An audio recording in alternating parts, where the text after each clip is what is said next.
ফ্যাসিবাদ বিরোধী আন্দোলনে নারীদের অবদান শীর্ষক আজকের এই আলোচনা সভার সম্মানিত সভাপতি, উপস্থিত স্থায়ী কমিটির সম্মানিত সদস্যবৃন্দ, উপস্থিত গণ অভ্যুত্থানে শহীদ পরিবারের সদস্যবৃন্দ, নারী সমাজের সম্মানিত প্রতিনিধিগণ, সম্মানিত আলোচকবৃন্দ এবং অনুষ্ঠানে উপস্থিত সম্মানিত উপস্থিতিবৃন্দ, আসসালামু আলাইকুম।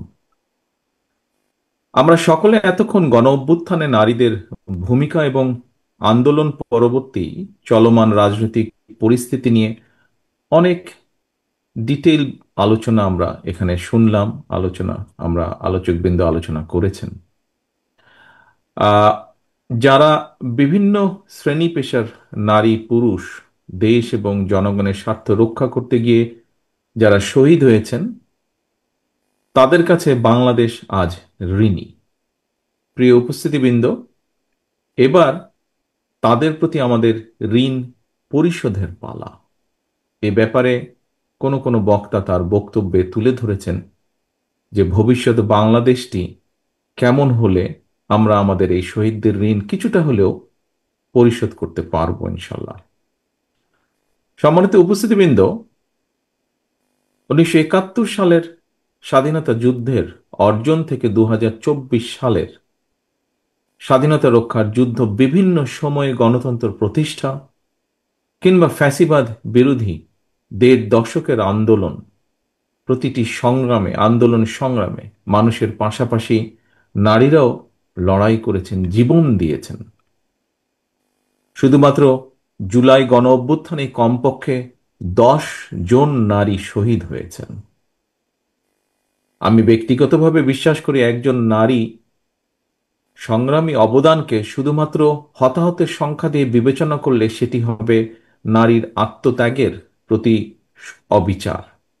কারণ গণতন্ত্র প্রতিষ্ঠা কিংবা স্বাধীনতা রক্ষার আন্দোলনে কোনো সংসারের একমাত্র কার্যক্ষম পুরুষ সদস্য হত হওয়ার পর পর একটি সংসারকে টেনে নিয়ে যাওয়ার ক্ষেত্রে একজন নারীর যে নিরন্তর প্রতিদিনের যে সংগ্রাম, এমন একজন সংগ্রামী নারীর কথা আজ এই মঞ্চেই আমরা শুনেছি, তাকে আমরা দেখেছি। এটি কিন্তু একজন নারীর জন্য অত্যন্ত কঠিন একটি লড়াই, জীবনের প্রতিটি বাঁকে। সম্মানিত মা এবং বোনেরা, স্বাধীনতার ঘোষক শহীদ রাষ্ট্রপতি জিয়াউর রহমান বাংলাদেশে প্রথমবারের মতন নারী উন্নয়নে পৃথক একটি নারী বিষয়ক মন্ত্রণালয় গঠন করেছিলেন, যা আজকে আমরা এখানে উপস্থাপিত যে ডকুমেন্টারিটি ছিল সেটিতে আমরা দেখেছি। Mother of democracy Begum Khaleda Zia দ্বাদশ শ্রেণী পর্যন্ত নারীদের বিনা বেতনে শিক্ষার সুযোগ চালু করেছিলেন।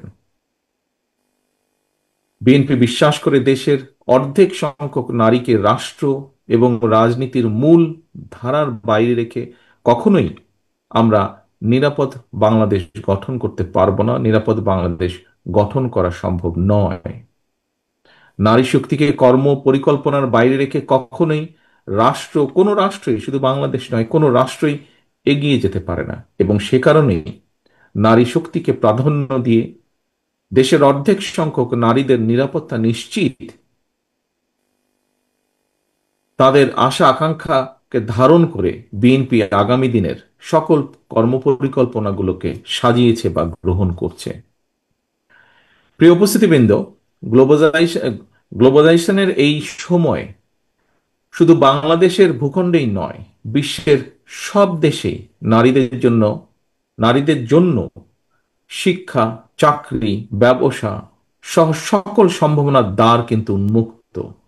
শুধু নারী পুরুষ ভেদাভেদ না করে সবাইকে শিক্ষা দীক্ষায় কমপক্ষে কর্মদক্ষ করে গড়ে তোলা প্রয়োজন অত্যন্ত ভাবে, যদি আমরা দেশকে সামনের দিকে এগিয়ে নিয়ে যেতে চাই।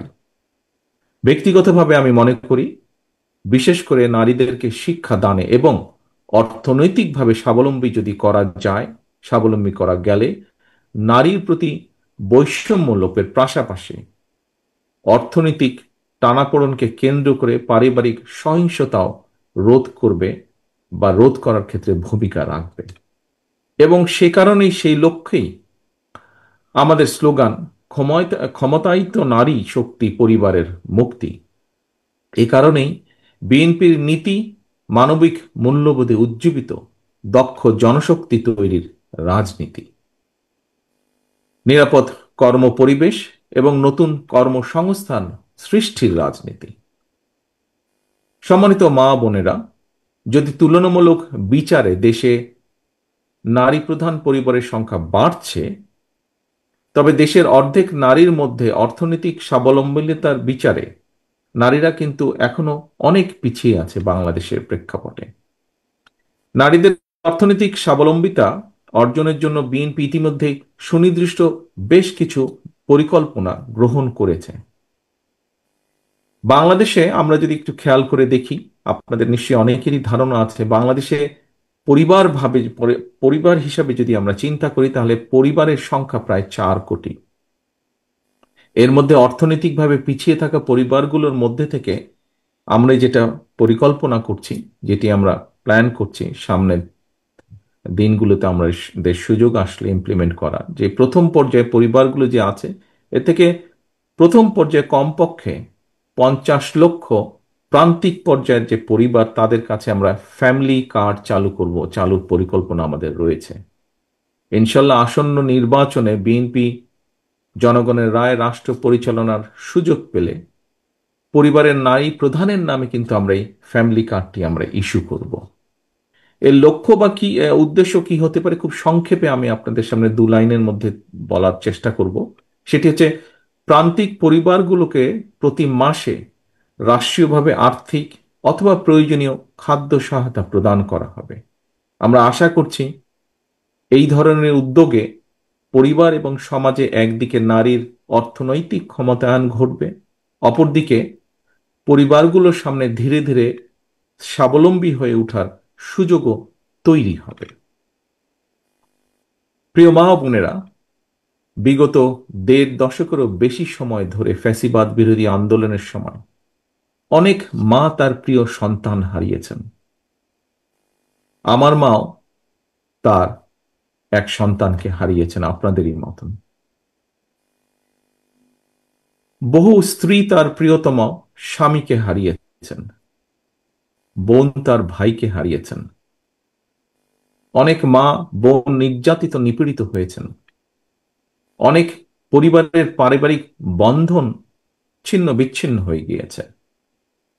হাজারো শহীদ আর স্বজন হারানোর অসংখ্য মা বোনের আর্তনাদে শেষ পর্যন্ত ফ্যাসিবাদ অবসানের পর আমাদের সবার সামনে শিশু, নারী, পুরুষ, ধর্ম, বর্ণ নির্বিশেষে একটি মানবিক বাংলাদেশ গঠনের সুযোগ সামনে এসেছে, যা আজ এই মঞ্চেও বিভিন্ন বক্তা তুলে ধরেছেন।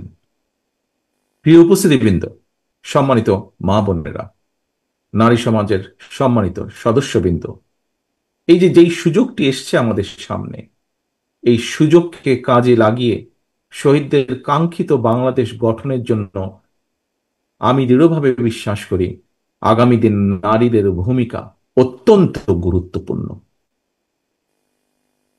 আরেকটি দাবি এসেছে, সেই দাবির সাথে আমি একমত, যে কথাটি আমি আপনাদের সামনে তুলে ধরব বলে নিজেই ঠিক করে রেখেছিলাম। একজন মায়ের চোখে যেমন বাংলাদেশ হওয়া দরকার, তেমন একটি বাংলাদেশ প্রতিষ্ঠা করতে চাইলে, সম্মানিত উপস্থিতিবৃন্দ, আগামী জাতীয় নির্বাচন দেশের প্রতিটি নাগরিকের জন্য অত্যন্ত গুরুত্বপূর্ণ। দেশে যাতে আর কোনোভাবেই আর কোনোদিন ফ্যাসিবাদ, উগ্রবাদ, চরমপন্থা মাথা চাড়া দিয়ে উঠতে না পারে, এই ব্যাপারে বিশেষ করে নারী সমাজকে অত্যন্ত সতর্ক এবং সজাগ থাকতে হবে। এবং সতর্ক এবং সজাগ থাকার জন্য আমি সমগ্র বাংলাদেশের মা বোনদেরকে আহ্বান জানাই।